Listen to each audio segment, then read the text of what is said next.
이 러시아와 우크라이나 간 전쟁이 장기화 국면에 들어간 상황에서 최근 북한이 러시아에 파병했다는 증거들이 속속 드러났습니다.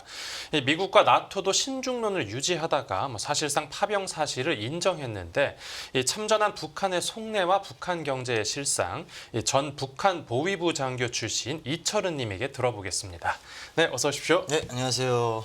네, 이 군복무 하실 때 얘기부터 잠깐 들어보면요. 그 보위부라는 데 계셨는데 이 북한군에서 보위부가 구체적으로 어떤 일을 하는 데입니까? 제가 있었던 과거에 있었던 보위부는 북한 주민들의 민심, 그 동료를 장악하는 그런 쪽에 있었던 거죠. 좀 국정원? 그러니까 과거 그러면 안기부나 안기부, 네. 과거 안기부 시절과 좀 비슷한 것 같습니다. 네. 내 국내 사람들 통제하는 것까지. 네, 그곳에 이제 장교로 복무를 하셨었고 네. 몇 년이나 계셨습니까? 제가 2004년부터 강원도 원산항 안전보위부에 있다가 대학을 졸업하고 2016년 9월까지 있었습니다. 9월 18일까지죠. 대한민국에 오기 전날까지. 네, 알겠습니다. 그 북한 군 내부 이제 실상도 궁금한데, 지금 북한 군인들의 처우가 어떤지도 좀 설명 부탁드립니다. 우리나라 같은 경우에 지금 국군이 그 병장 월급 기준으로 한지 100만 원이 넘고요. 그래요? 네, 엄청 많이 달라졌습니다. 그래요? 네, 매끼 고기 나오고요. 네. 그리고 특별식이라고 해서 또 이제 또 특별하게 메뉴도 한 번씩 나오고요. 치킨도 피자 뭐 이런 것도 한 번씩 나오고. 네, 그리고 이제 저는 이제 공군을 나왔는데 공군 같은 그래요? 경우에는 6주에 한 번씩 2박 3일 외박을 나오고요. 네.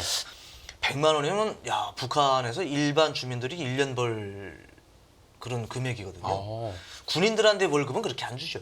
사병들한테요. 북한에서는 제가 이제 오기 전에 계급이 상위였거든요. 우리나라는 상위가 없는데 중위와 대위 사이가 상위가 있어요. 네네. 북한에는 계급이. 제가 상위였는데 월급이 그러니까 다른 걸 떠나서 제 월급을 말씀드릴게요. 2,750원 정도였어요. 북한 돈으로. 예. 근데 북한에서 2,750원이 어느 정도면? 가치가 계란 3알 정도? 그거밖에 안 됩니까? 예, 그거밖에 안 돼요. 월급인데요? 네.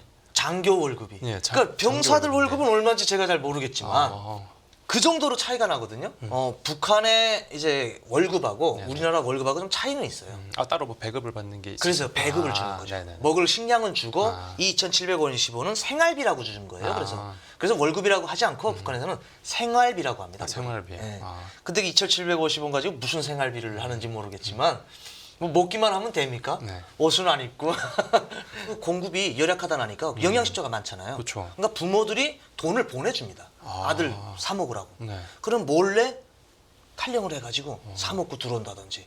그리고 군관들은 이제 가족 생활을 하기 때문에 군인 사택에 나가거든요. 그런 사람들 돈을 줘서 먹을 걸 좀 사다 달라든지. 그러니까 먹을 걸 사다 달라고 한다고 해서 내가 100원을 주면 이 사람들이 100원어치 다 갖다 주는 건 아니고 퍼센트를 떼줘야죠.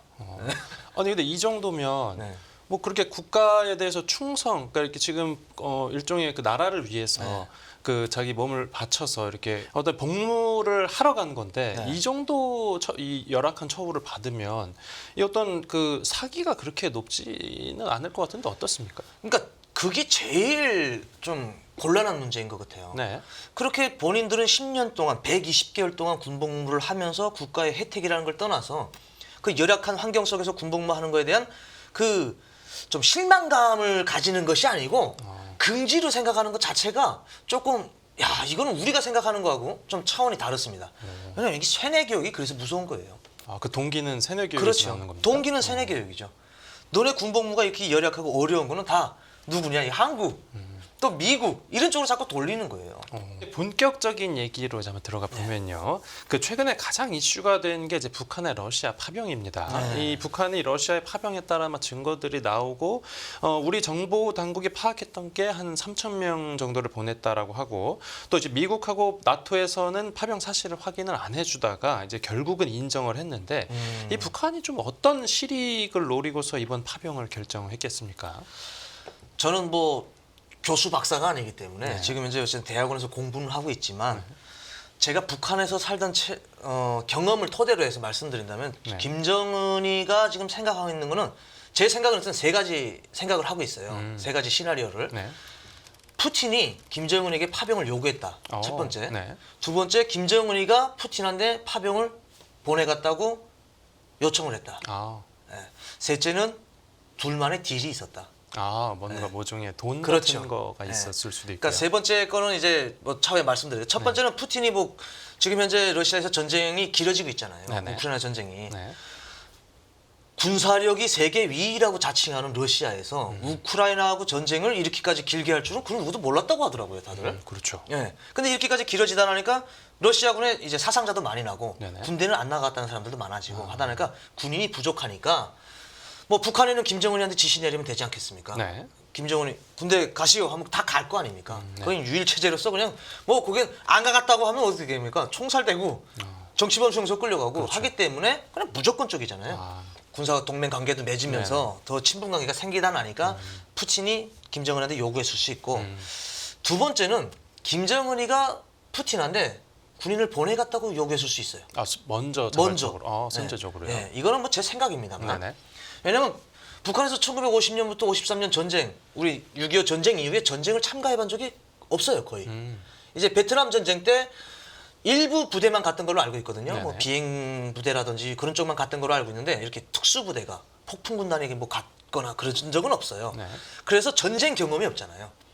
이런 일이 일어나면 안 되겠지만 또 제2의 남북 전쟁이 일어난다면은 네. 전쟁 경험이 부족한 북한에서는 군사 지휘관들이 군사 능력이 떨어질 수밖에 없어요. 군사 지휘 능력이 실전하고 훈련하고는 엄연히 차이가 있거든요. 그렇게 좀 훈련을 좀 강도 높게 해도 그렇죠. 실전하고는 아무래도 우리가 뭐 복싱도 그렇잖아요. 연습 뭐 백 이거 뭐죠? 백자루라고 하는데 북한에서는 그거 때리는 거하고 실전 사람 때리는 거는 샌드백. 다르잖아요. 샌드백 때리는 거는 샌드백은 움직이지 않으니까요. 그렇죠, 그렇죠. 근데 훈련도 같잖아요. 근데 실전은 우리나라는 실전 경험이 많지 않습니까? 네. 물론 북한하고 이 다르죠. 차원은 다르지만 여러 나라들이 많이 파병을 나갔댔지 않습니까? 네. 그러니까 유능한 군사 지휘관들을 키워낼 수 있어요. 근데 북한은 그런 군사 전투 경험이 없거든요. 그래서 15,000명을 보내면서 15,000명이 다 살아 돌아라는 의미는 저는 안 보입니다. 네. 그 중에 군사 지휘관들을 양성할 수 있는 사람들은 몇 퍼센트가 저는 있다고 생각을 하거든요. 그래서 그 목적을 가지고 김정은이가 파병을 요구하지 않았느냐. 네. 네. 이게 두 번째고요. 세 번째는 김정은이와 푸틴이 거래를 했을 것 같아요. 너는 인원을 대달라. 네네. 나는 너네 군사 장비 업그레이드 시켜줄게. 네. 저는 왜 그 생각을 했냐면요. 김정은이도 아마 봤을 거예요. 우크라이나와 러시아의 전쟁을 보면서 김정은이도 분명히 호언장담했을 거예요. 며칠 안 걸려서 러시아가 이길 것이다. 네. 왜냐하면 핵을 보유했잖아요. 근데 1년 넘도록 전쟁을 아직까지 벌이고 있어요. 네. 그런데 러시아에서는 핵을 쓰지 못했어요. 그렇죠. 못 쓰는 거죠. 네. 그러니까 김정은이가 그 생각을 한 거죠. 아따, 나는 핵을 보유하고 있어가지고 세계 최강이라고 생각했는데 대한민국과 싸워서 언제든지 이길 수 있다고 생각했는데 러시아가 핵을 못 쏘네. 필요가 없는 거예요. 북한이 가지고 있는 핵은. 그냥 보유하고 북한의 김정은이가 말하는 그대로 그냥 센 척 할 뿐이에요. 그러면 대칭 전력을 계산해 봐야 되잖아요. 네. 대칭 전력을 계산해 보니까 우리 대한민국과 안 되는 거예요. 잽이 안 되는 거예요. 아무리 계산해도 숫자상으로는 자기네가 많다고는 하지만 기술 장비 쪽으로는 우리하고 비교가 안 되거든요. 네네. 그러다 나니까 김정은이가 안 되겠다 가지고 푸틴하고 딜을 했겠죠. 자, 우리는 인원을 대줄 테니 너는 인원이 모자라지 않냐. 그러니까 우리가 말하자면 뭐 용병이죠, 뭐. 그래 보낼 테니 우리 군사 장비 좀 업그레이드 좀 시켜달라. 군사 장비 네. 목적으로. 군사 장비 업그레이드 시켜달라. 네. 그랬을 가능성도 있다. 파병하는 경력이 그 폭풍 군단이라고 하던데 이게 네. 최정예 뭐 특수부대라고 하는데 그럼 이게 구체적으로 좀 어느 정도나 준비가 돼 있는 겁니까? 뭐 북한군의 이제 특수부대가 20만 명으로 알려져 있습니다. 알려져 있기는. 그 중에서 폭풍군단이 속하는데 폭풍군단이라고 말하면 이제 쉽게 말씀드리면은 예전에 김신조 사건 아시죠? 예, 예. 네. 김신조 사건 때 이제 대남연락소 이제 전투 부대에서 왔댔지 않았습니까? 네. 그 부대가 파산돼 가지고 그리고 또 여러 특수 부대를 합쳐 가지고 만들어진 것이 바로 이제 폭풍군단인데 폭풍군단 전체 뭐 한 개 군단이면 한 10만 명 정도 되겠지만 네. 그 10만 명이 다 그렇게 뭐 우리가 영상에서 나오듯이 김정은이 폭풍군단 찾아갔을 때 그렇게 훈련하듯이 막 그 쇼했잖아요. 그렇지는 않지만 어느 정도 일반 부대보다는 레벨이 높죠. 네. 그렇게 이제 어느 정도 전투력을 가지고 있는 사람들은 군인이라고 말하는 것보다 이제 인간 병기라고 북한에서 많이 말을 하고 있는데 네. 그런 사람들은 극소수에 있는 거고 기본적으로는 많은 이제 폭풍군단의 인원들은 일반 부대보다는 훈련을 좀 더 강도 높이 진행을 하는 건 맞습니다. 네. 그래서 바로 실전에 투입이 돼도 이 활용 가능한 그런 그렇죠. 병력이라는 거죠. 네. 또 이 파병 군인들로 차출된 그 사람들은 막 가족들이 오열하고 하면서 얼굴이 상했다라는 이제 뉴스가 전해졌는데 그러게요. 그런 뉴스는 진짜인지 거짓말인지는 확인해 볼 필요가 있습니다. 왜냐하면은 그 파병 갈 때 이 사람들이 가족들에게 파병 간다고 안 알려주는데 어떻게 울고불고 할 수 있는지 예, 그것부터가 저는 의심스럽고요. 예, 그리고 북한에서 이제 러시아로 파병 간다면 그 군인들에 대해서 벌써 그때부터는 이제 보안 체계가 들어갑니다. 예, 절대로 외부하고 연락을 못하게 합니다. 예. 예, 나 러시아 파병 가. 러시아 지금 북한 주민들에게 전화를 하면 러시아 파병 간 사실을 모를 수 있어요. 뭐 우리처럼 뭐 어디 동남아 뭐 파병 간다고 하면은 그 전부터 가서 훈련하고 그 전에 뭐 간다고 알려주고 가족에게 알려주고 그러는 게 없기 때문에 가족들은 전혀 모를 겁니다. 예, 가서 북한 이제 러시아에 가서 전쟁 중에 희생되면은 전투 중에가 아니고 훈련 중에 희생됐다고 하면 열사증 같은 거나 갈 거예요. 예, 그렇기 때문에 전혀 북한 이제 가족들은 저는 모른다고 생각합니다. 지금 우리 군 같은 경우에는 이제 뭐 스마트폰, 핸드폰도 쓰고 군 안에서 그렇죠. 하는데 북한은 완전히 외부하고 북한군은 완전히 외부하고 차단돼 있는 겁니까? 그렇죠.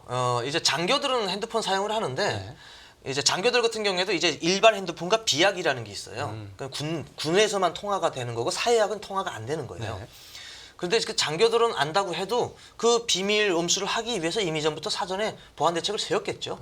근데 일반 병사들은 핸드폰을 사용을 못 합니다. 아예 안 되고요. 그렇죠. 뭐 북한에서는 뭐 그렇게까지 비밀은 아닌 것 같은데 군인들이 먹고 자고 하는 것까지 다 군사 비밀이라고 해가지고 군인들 핸드폰 사용이 절대로 금지되어 있습니다. 공중전화도 안 되고요. 공중전화? 저도 우리나라에서 보니까 뭐 공중전화도 하고 막 핸드폰도 쓰고 하더라고요. 그래서 어쨌든 뭐 선진국이기 때문에 그렇긴 그렇지만 예, 뭐 대단하다고 생각했어요. 북한엔 공중전화 자체가 없습니다. 군인들에게. 예. 네, 알겠습니다.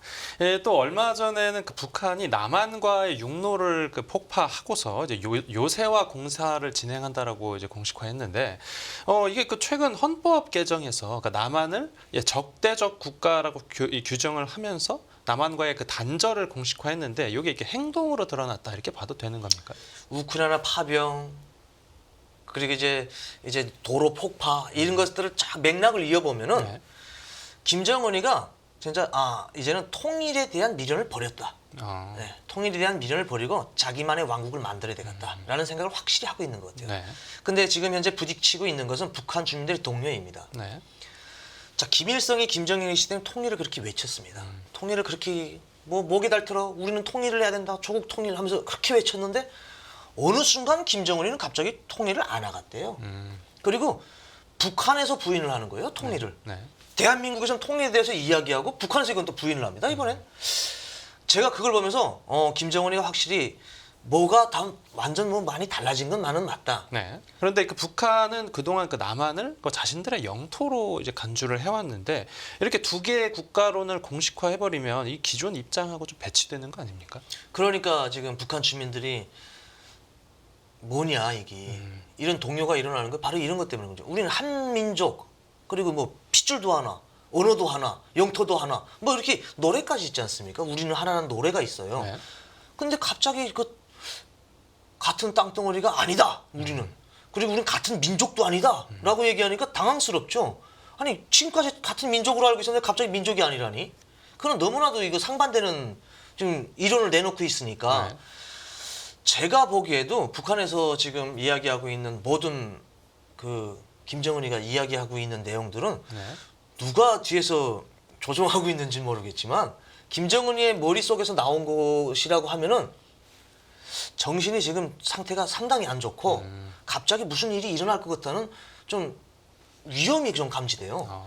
정신 상태가 상당히 안 좋은 사람으로서 갑자기 그냥 막 나갈 것 같다는 생각도 들거든요. 지금 역시 도로 폭파도 같아요.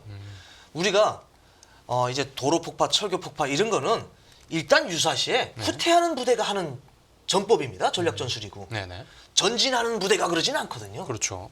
철길이든 뭐든 다 맞고 그냥 북한의 성세를 싹갔다는 거예요. 성벽을 쌓아가지고 내 왕국을 만들겠다 이겁니다.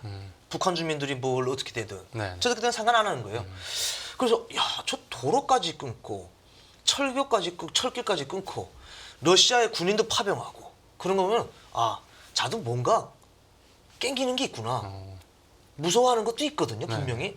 앞에서는 이제 2군단까지 뭐 전년이지 않았습니까? 2군단까지 와가지고 뭐 이렇게 했는데 그거는 액션에 불과한 거고 실제는 김정은이 두려워하고 있는 게 있어요. 그 두려워하는 것이 바로 우리 대한민국이나 미국도 있지만 저는 북한 주민들이라고 생각합니다.